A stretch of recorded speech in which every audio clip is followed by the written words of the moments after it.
Senator Hawley, and I want all my colleagues to hear this. Senator Padilla, I will bet you and I will offer you turtle soup from Commander's Palace if you get that facility in Salton Sea permitted within 2 years. I'm going to win that bet.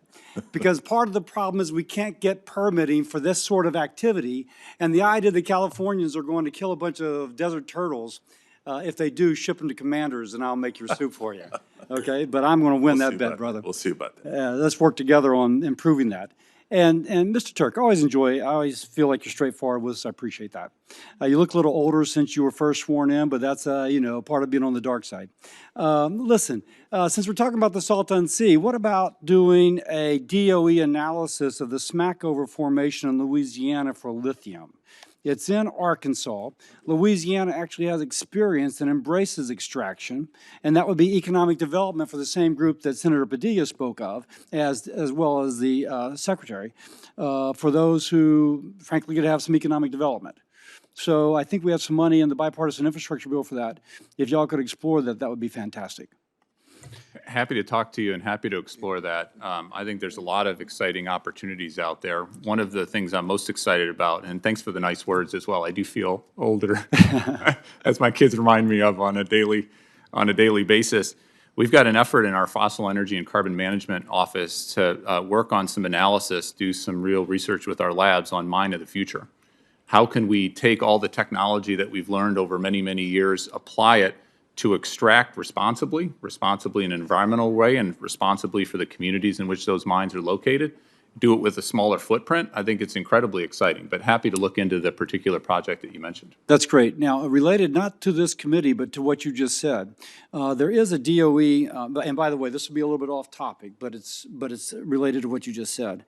There is, I'm told, a DOE review of LNG export facilities, a decision to unilaterally revise the climate criteria in terms of their approval, looking at life cycle emissions within the U.S., but ignoring the fact that if U.S. LNG replaces coal being burned in China or in Germany, that the positive benefits for global emissions is incredible.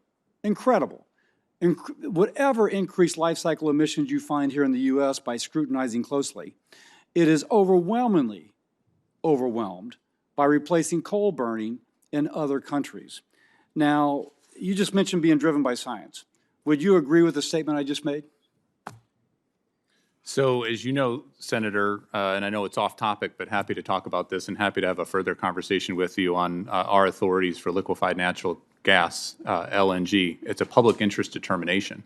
And so what we're required by Congress is to take into account national security, take into account economic implications, take into account environmental and climate change implications, and we should take into account the full life cycle, the emissions at the front end and the emissions on the back end, and do a really thorough analysis. And that's what we do every time we have an application come in. But if the fact that the Department of Energy is unilaterally seeking to revise this, and when arguably it's in favor of our national security to help Europe wean off of Russian gas, it's improving the world's climate condition when we replace coal, which has, with natural gas having 50% more energy content relative to CO2 positions without the SOx and NOx and particulate matter.